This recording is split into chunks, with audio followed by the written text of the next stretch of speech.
Sabe aquela ideia de que programação é um bicho de 7 cabeças, algo de outro mundo? Pois é, se prepara para uma surpresa. A gente vai descobrir juntos que a lógica por trás de tudo isso é algo que já usamos, e muito, no nosso dia a dia. Muitas vezes, sem nem perceber. O que vamos entender aqui é como essa habilidade que já mora dentro da gente pode ser, digamos, traduzida para o universo dos computadores.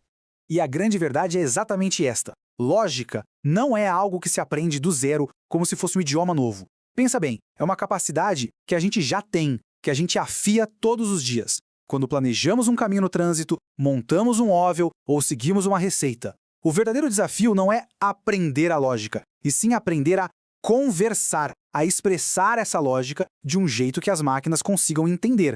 E aqui chegamos no ponto central, né? Se todos nós já pensamos de forma lógica, qual é a ponte que liga a nossa mente ao código que faz um celular, um robô ou um computador funcionar? Como é que essa tradução acontece na prática? Bom, é exatamente essa ponte que a gente vai começar a construir agora. Para a gente entender de vez essa tal de tradução, vamos fazer um exercício. Esquece um pouquinho as telas, os códigos e vamos pensar em algo bem mais comum, uma ida ao supermercado. Pode parecer que não tem nada a ver, mas acredite, a simples tarefa de fazer compras é um exemplo perfeito de como a gente executa um programa no nosso cotidiano. Para pensar, o que é uma lista de compras se não um roteiro? É um conjunto bem claro de instruções que guia a gente por uma tarefa até chegar a um objetivo final. Isso é exatamente o que um programa faz. Nessa analogia, nós somos o processador, que lê e executa cada linha daquela lista. Olha só a sequência: pegar carrinho, ir até a gôndola, pagar. Cada passo é uma ordem clara e, o mais importante, ela depende do passo anterior. Ninguém paga antes de pegar os produtos, certo? Seria bem estranho. Essa sequência de comandos, essa ordem, é a essência de um programa de computador.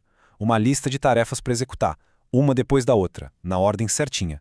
E o mais incrível é que, escondidos nessa simples ida ao supermercado, estão os 5 pilares fundamentais de qualquer programa já criado. Sério, desde um aplicativo de celular até o sistema de um foguete. Vamos descobrir agora quais são eles. O primeiro pilar: comandos. Simples assim. São as ações, as ordens diretas. Pegar leite é um comando. Ir ao caixa é outro. No mundo da programação, seria algo como imprima underline esse texto ou calcule underline essa soma. São os verbos de ação que dizem para a máquina exatamente o que ela precisa fazer. Em seguida, vem a ordem lógica. Porque, vamos combinar, não adianta nada ter os comandos certos se eles estiverem na sequência errada. É que nem receita de bolo. Os mesmos ingredientes numa ordem diferente podem virar um desastre. A sequência é tudo. É uma questão pura de causa e consequência. Tentar ir para o carro antes de pagar as compras quebra o programa completamente. O resultado não é sucesso, é acionar os seguranças. Na programação, a ordem errada não chama a segurança, claro, mas gera erros que simplesmente impedem o software de funcionar como deveria. O terceiro pilar são os recursos finitos. Nenhum sistema tem capacidade infinita. Num supermercado, o nosso carrinho tem o limite de espaço. Em um computador, a gente tem limites de memória, de processamento. Um bom programa precisa levar isso em conta, precisa trabalhar dentro dessas limitações. Quarto pilar: memória. Programas precisam lembrar de informações. Para isso, eles usam o que a gente chama de variáveis. A nossa lista de compras é como uma variável que guarda o que falta comprar. E a nossa mente, dentro do mercado, cria outra variável para lembrar o que já está no carrinho. É assim que o programa sabe o que já foi feito e o que ainda falta. E para fechar, o quinto pilar: as ferramentas. Basicamente, são construções lógicas que a gente usa para criar programas mais inteligentes, que podem tomar decisões e repetir tarefas. É aqui que a programação realmente ganha vida.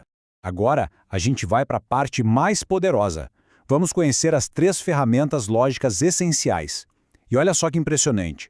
Com apenas estas 3 estruturas, é possível construir praticamente qualquer programa que se possa imaginar. A primeira ferramenta é a condição, a famosa tomada de decisão. É o clássico se, então, se não. Por exemplo, se houver uma parede na frente, então pare. Se não, continue andando. Essa estrutura simples dá aos programas a capacidade de analisar e reagir a diferentes situações.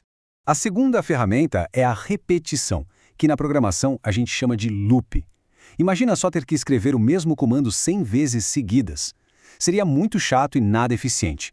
A repetição nos permite executar um mesmo bloco de código várias vezes, de forma automática. No fundo, é tudo sobre eficiência. Para que escrever pegar feijão, pegar feijão, pegar feijão, se a gente pode simplesmente dizer repita 5 vezes a ação de pegar feijão? A repetição deixa o código mais curto, mais fácil de ler e muito, mas muito mais inteligente. E a terceira ferramenta essencial é sobre organização. São as funções e os procedimentos. Pensa na tarefa pagar as compras. Ela envolve vários passinhos, né? Ir ao caixa, botar os itens na esteira, passar o cartão, digitar a senha. Em vez de escrever tudo isso toda vez, a gente cria um bloco chamado pagar_compras. E pronto.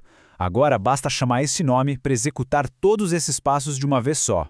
E aqui tem um detalhezinho sutil, mas bem importante. Um procedimento simplesmente faz uma coisa. Fim. Pensa num robô que só joga um item numa caixa. Ele executou a tarefa. Já uma função, além de fazer a tarefa, ela te dá uma resposta. Ela não só vai lá pegar o produto, mas ela te avisa, sim, encontrei, ou não, não está na prateleira. E essa resposta é crucial, porque ajuda o resto do programa a decidir o que fazer em seguida. Certo! Agora que a gente já viu os pilares e as ferramentas, vem a grande pergunta. Qual é a melhor maneira de aprender e internalizar tudo isso? A resposta talvez não seja a que se espera. Muita gente acha que precisa primeiro fazer um curso só de lógica, com exercícios no papel. Mas, a verdade, o melhor caminho é o contrário. Escolha uma linguagem de programação e comece a construir alguma coisa. O computador dá o feedback mais honesto e rápido que existe. Ou o programa funciona, ou não funciona. E é nesse ciclo de tentar, errar e consertar que o aprendizado de verdade acontece. Então, a mensagem principal é essa. A gente aprende lógica de programação na prática. Programando. É testando, errando, quebrando a cabeça e depois consertando que esses conceitos se tornam concretos. É assim que a nossa lógica natural se adapta à linguagem do computador. E para quem quer dar o primeiro passo, fica a dica. Para programação em geral, Python é um ótimo caminho. É uma linguagem famosa por ser mais simples de ler e muito poderosa. Agora, para quem gosta de ver as coisas acontecerem no mundo físico, o Arduino é fascinante. Você escreve um código e vê um LED acender ou um motor girar ali na sua frente. É a lógica se tornando algo físico. No final das contas, a grande lição é esta. Programação não é sobre aprender a pensar. É sobre aprender uma nova ferramenta para expressar o pensamento lógico que a gente já tem e usa todo dia. Então, fica a reflexão. Qual pequeno problema ou tarefa repetitiva do seu dia a dia poderia ser resolvido com algumas linhas de código? A resposta para essa pergunta pode ser o começo de uma jornada incrível.